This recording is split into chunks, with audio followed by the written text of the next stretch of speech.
When you first booted up Super Mario 64 back in the 90s, you probably expected nothing more than a bright playground filled with bouncing coins and upbeat music, because that was exactly how the marketing sold this colorful new world to us. But once you actually started exploring those huge rooms, you realized that the game had something sinister and scary behind its curtains. Let's talk about that. The main hub of your entire adventure is Princess Peach's castle, which looks like a perfectly lovely place on the surface, with its, colorful wall paintings and polished floors. Still, the more time you spend running through its rooms, the more the atmosphere begins to feel incredibly lonely. Despite the scale of the fortress, the space is almost completely hollow, and aside from the occasional silent toad standing alone in the corner, Mario is left entirely on his own in a way that triggers a real fear of empty spaces. I myself experienced this quite severely as a kid. This emptiness turns the castle into a total liminal space, which means it functions as a location that should be bustling with a princess and her subjects, but now sits completely silent and deserted. Even the cheerful music that would normally make you feel warm and safe in any other Mario game starts to work against you here, creating a deeply eerie contrast that only highlights just how dead the surrounding world actually really is. As you wander deep into the long stretching hallways and vacant rooms, your mind naturally explores to see some sign of life in the building that is so big. But when you find absolutely nothing, you're left with a creepy feeling that you are constantly being watched by something that is hidden in the void. This intense feeling of isolation takes a truly terrifying turn when the game forces you to plunge straight into the deep underwater levels, tapping directly into an ancient human fear. The fear of the deep sea and what lies beneath. The developers weaponized this exact phobia across two specific stages, starting with the haunting silence of Jolly Roger Bay, where you dive into the murky depths only to find a sunken pirate ship resting completely still at the bottom of the ocean. As you swim closer to the rotting wood of the wreckage, you catch sight of a huge creature named More Ray poking its head out of a dark window, freezing you in place with its giant unblinking eyes before it fully emerges to swim freely through the open water. Watching this giant blood-red beast glide through the bay is pure nightmare fuel for a kid, because its aggressive, jarring design completely breaks the friendly visual of the rest of the game, throwing players straight into the uncanny valley as they realize that you are trapped in the water with a monster. The second stage, Dire Docks, takes that same fear and expands it to emphasize the absolute vastness of an empty sea. When you jump into this area, you are greeted by a surprisingly calm and beautiful music track that ironically makes the environment feel more isolated, because you are paddling across an incredible open void where the dark ocean floor is completely hidden from view. Please do like and subscribe to the channel. We've got tons of other videos in the making, and I'm sure you don't want to miss them. So as we move on, another scary level that scared you and made you feel that something was going on in the background was Wet Dry World. Now on paper here, Wet Dry World presents itself as a standard mechanical puzzle level built around a grid of floating platforms, metal ramps, and abstract blocks stacked inside a big grey structure. The main gameplay revolves entirely around touching colored crystal switches to raise and lower the water level at will, allowing you to swim up higher ledges or walk along the dry floor to break open item blocks and collect coins. It feels almost sterile and harmless as you ride the slow arrow lifts and navigate the grid of iron gates, looking like a purely functional playground designed strictly to test your platforming skills. But when you stop running across these platforms and look out toward the horizon, a heavy sense of dread sets in, because the sky surrounding the level reveals a distorted circular photograph of a real city completely submerged underwater. Seeing this drowned metropolis in the background completely changes how you view the stage. You get a creepy realization that you are playing around with the same suffocating forces that wiped out an entire population. The true horror reveals itself when you swim through a hidden iron cage in the corner and emerge in a secret area known as the town. Inside this hidden cavern, the abstract blocks vanish, and you are left standing in a literal ghost village with realistically detailed houses, windows, and trees planted in neat squares of dirt. The developers explicitly designed this place to look like a real community that was once full of life, but now it sits in absolute watery silence with no toads or humans anywhere in sight.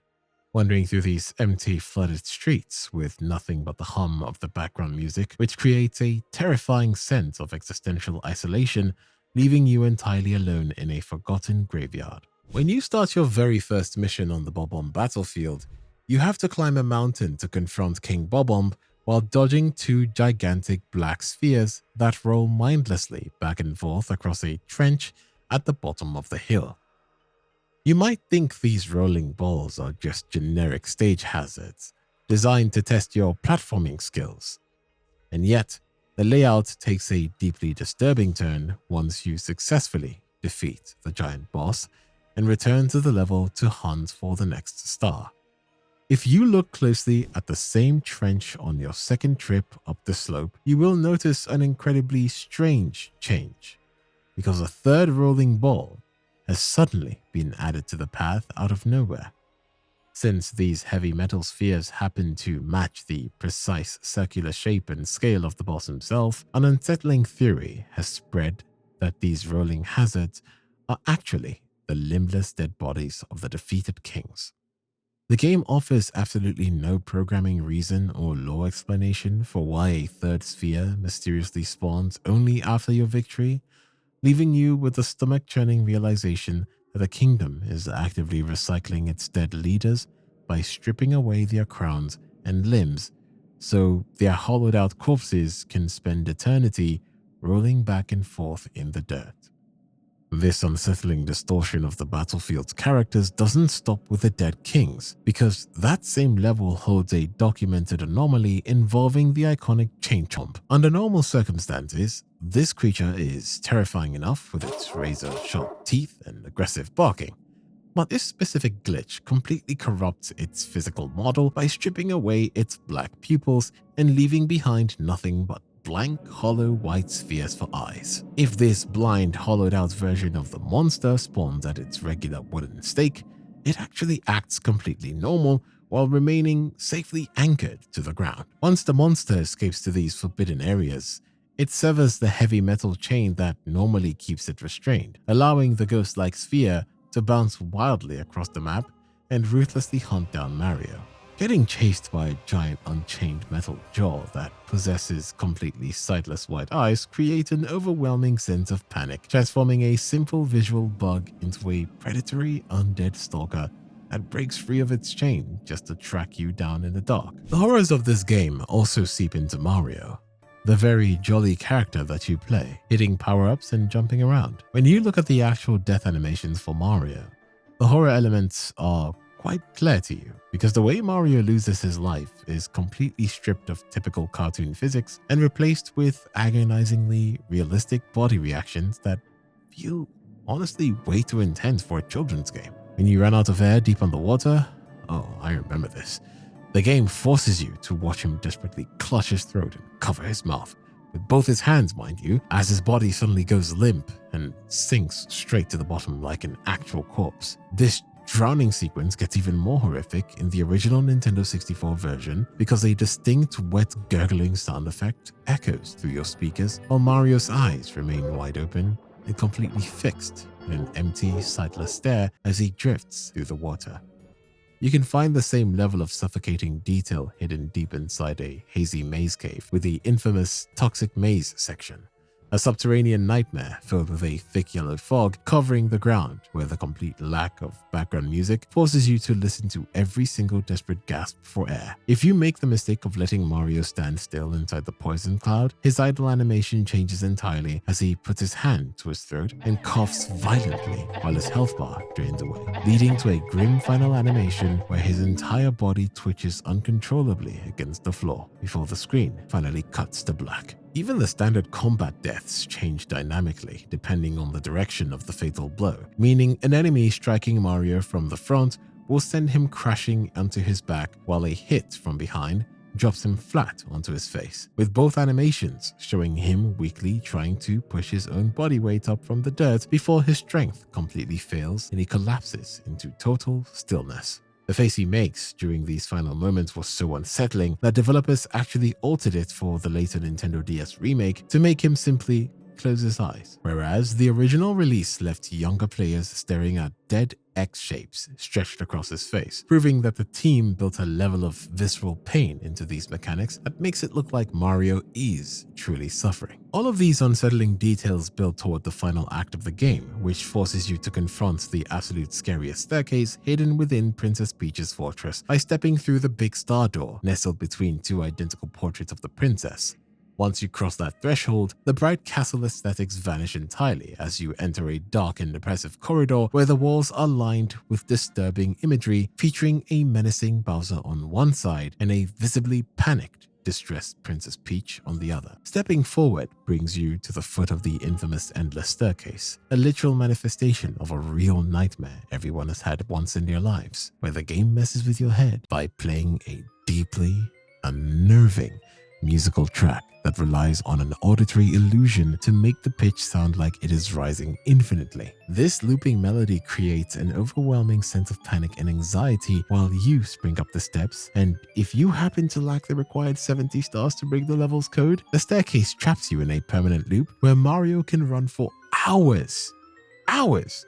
while the exit door at the summit remains perfectly out of reach. This sounds exactly like a nightmare that a great number of people report. Anyways, the developers actually decided to add this. I wonder if someone actually had a nightmare like this in the development team and they just decided like, oh, hey, we should probably just add this, you know? But yeah, when you finally collect enough power to conquer the loop and reach the top, you find yourself standing in a grim, shadow-drenched chamber where a huge portrait of Bowser hangs against a pitch-black wall right above a gaping hollow pit in the floor. The background music cuts out completely at this point, leaving you to listen to nothing but the echoing thud of Mario's boots as you approach the edge and have to throw yourself down into the silent void to face the final boss. Even if you fail to defeat him, the game refuses to let you off the hook easily, because running out of lives hits you with a notoriously chilling game over screen that plasters a laughing Bowser face across the darkness to ensure your entire experience ends on a note of pure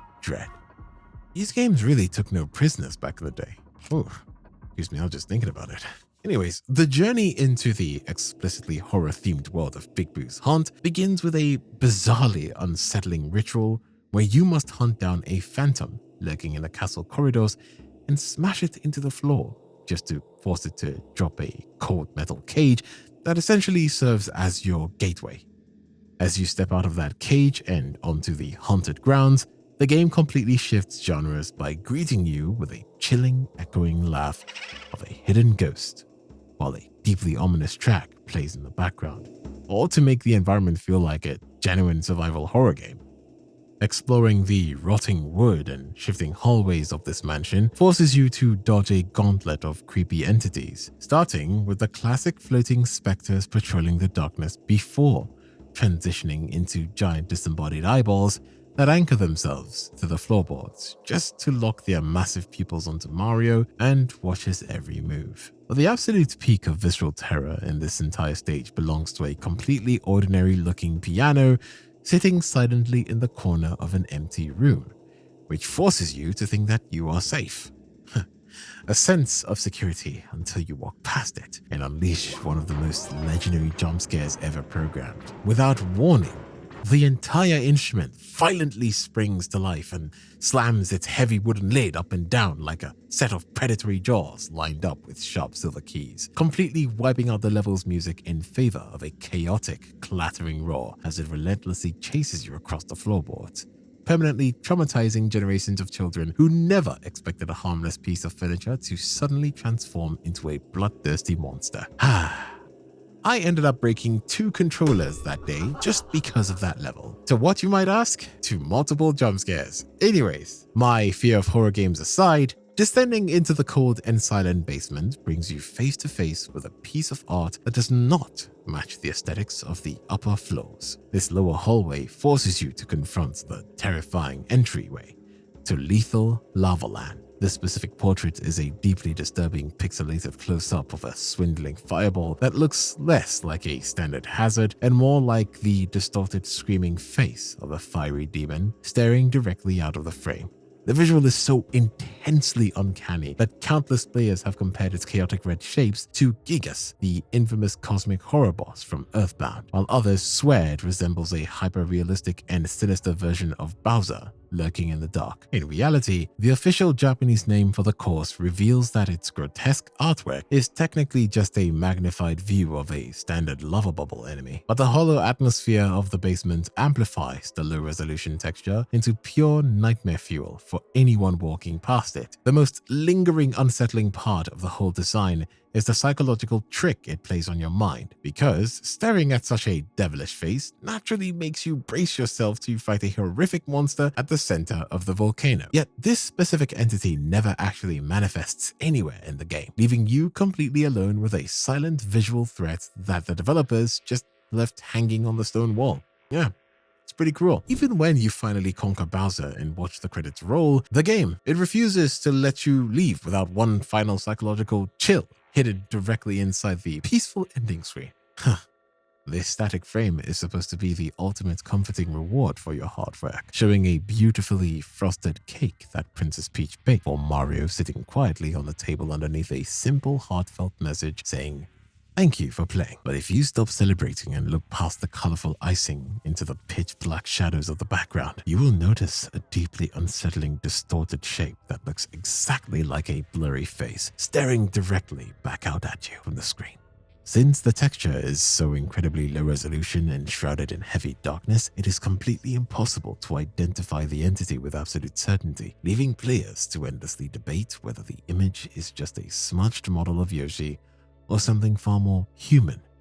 and demonic looking out from the void. Nobody knows for sure if this creepy silhouette is just a lazy texture error or a messy environmental reflection that the developers forgot to clean up before shipping the game. But its permanent presence on a completely frozen screen makes the final moments of your journey feel incredibly hollow, ensuring that the credits roll on a note of lingering, quiet dread. Okay, now that that's over, the sense of constant observation becomes clearer and more certain when the game itself talks to you. When you climb the upper floors of the castle and stumble upon a strange signpost that bluntly commands you to keep quiet and walk softly through the corridors, this random rule has deeply confused the community for decades, because it has absolutely zero impact on the actual mechanics of the game, leaving Mario perfectly free to smash into walls and stomp the floorboards without triggering a single consequence from the surrounding environment. The sheer pointlessness of the warning has fueled a paranoid theory that Bowser is actively tracking your movements from the deep shadows of the fortress, framing the message as a warning that making too much noise will immediately give away your exact location to the monster waiting in the dark. Other players suspect the text is actually just a hollow remnant left over from an early beta version of the game, where the developers originally planned a functional stealth mechanic that forced you to sneak past alert enemies before the entire concept was dropped right before release. Whether it stands as a forgotten piece of cut development history or an internal psychological mind game, this eerie signpost lingers on the stone wall to remind you that the castle is a complete facade where danger is always closer than it appears. The horrors within the game itself are clear, but now we shall look into some of the scary theories which fans have devised about many of the game's horrors. A fascinatingly dark fan theory circulating around the community suggests that the entire Mushroom Kingdom might actually thrive on a hidden system of brutal slavery and institutional exploitation. This grim idea points directly to your first floor encounter in Worm's Fortress, where climbing up to the highest summits to confront the Worm King reveals a bitter monologue that destroys the childlike magic of the universe. Right before the fight starts, The giant rock creature explicitly rants that his people are forced to serve as the literal building blocks of the society by paving every sidewalk and constructing every single home in the land without ever receiving a word of appreciation. When you step back and think about the weight of his words, you realize the game is casually dropping you into a dystopian nightmare where living, thinking, conscious entities are processed into raw construction materials, meaning you are literally running across the flattened faces of an enslaved race every time you visit the castle. The evidence supporting this theory becomes even more unsettling when you observe the strange environmental shift that triggers immediately after you ground pound the king's back and cause him to burst into a star. The boss completely vanishes from the map, but when you load back into the level for your very next mission, a multi-story stone tower has miraculously sprouted out of the exact patch of dirt where the king just died. A lot of lore theorists believe that layout proves the kingdom literally transmutes the souls and bodies of defeated leaders directly into permanent real estate, meaning the very structure you are climbing is the petrified reshaped corpse of the ruler you just executed. To make things even more macabre, the developers hid a secret one-up mushroom deep inside the masonry of this new tower, dropping a chilling hint that a trapped, desperate spark of life is still pulsing inside the solid stone walls. Another popular and surprisingly believable theory floating around the community claims that Mario's famous brother Luigi has actually been dead this entire time. Lore enthusiasts point to the bizarre, constantly shifting roles he played across the early franchise to piece together his tragic timeline, noting that he started as a simple color palette swap before gaining a unique taller frame and a floaty jump in the sequel, only for Super Mario World to suddenly strip that identity away and reduce him back to a silent clone. When the developers released Yoshi's Island as a prequel focusing entirely on the brothers as infants, fans began to view the entire journey as a bittersweet memorial looking back at the life that had already been cut short. This set the stage for the unsettling loneliness of Super Mario 64, which completely dropped the word bros from the title and erased Luigi from the adventure entirely, sparking a desperate real-world hunt by players who refused to believe he was gone. If you wander out into the castle courtyard, you find yourself standing in a literal graveyard surrounded by floating ghosts, where a central stone fountain features a blurry plaque that millions of players famously misread as L is real 2401. Due to the grim, haunted atmosphere of this specific courtyard, theorists widely believed that this monument was actually a hidden tombstone erected by Mario and Princess Peach to honor the memory of their lost companion. This dark narrative directly goes into Luigi's very first starring role in Luigi's Mansion, which completely trades the bright, cheerful platforming of the past for a gloomy ghost-hunting nightmare, where several clues hint that Luigi might actually be a wandering spirit who hasn't fully accepted his own passing. The spectral enemies haunting the hallways don't seem entirely malicious, but rather they act like they're trying to force him to accept this grim reality and cross over into the afterlife with them. The gameplay mechanics themselves back up this eerie idea, especially when Luigi gets paralyzed with fear and his own shadow completely vanishes from the environment, or when a lightning flash in the telephone room projects a terrifying shadow on the wall that looks exactly like a corpse hanging from the ceiling. Even though this entire theory was officially proven false when Luigi finally made his grand return in Super Mario Galaxy, the strange and inconsistent gaps in his history still leave a lingering ghost impression that Mario has been traveling through these worlds completely alone. All of these haunting conspiracies build toward the final end, easily the creepiest theory in the entire community, which takes place only after you achieve absolute perfection by collecting all 120 stars. Reaching this milestone unlocks the heavy iron gate over the cannon in the castle courtyard, allowing you to blast Mario directly onto the roof of the fortress, where you find Yoshi pacing around the central stone spire in total isolation. Meeting the iconic green dinosaur feels like a heartwarming reward at first, because he genuinely thanks you for playing the game before filling your health bar with a maximum stack of 100 extra lives and gifting Mario a glittering enhanced triple jump. After this brief conversation ends, the cheerful facade shatters completely, as Yoshi abruptly turns around to sprint straight toward the steep edge of the roof and throws his body into the open sky with a massive leap. before vanishing entirely from the screen. If you choose to stay on top of the castle or try to fly back up later, you will find absolutely nothing left behind, because Yoshi never reappears for the rest of the game. A shocking and permanent disappearance that has led many players to believe this was a literal leap to his death. There is no programming reason or narrative explanation for where he goes or why he leaves so violently, leaving theorists to conclude that Yoshi was simply waiting at the absolute highest precipice of this hollow stone cage, all just so that he could hand over his final rewards before intentionally casting himself into the empty void below to escape the suffocating loneliness of the world forever. And honestly, can you blame him? When you spend decades trapped inside a reality this deeply unnerving, the void starts looking pretty inviting. If you aren't quite ready to leave the Mushroom Kingdom just yet, watch our video on 20 minutes of useless Super Mario 64 facts.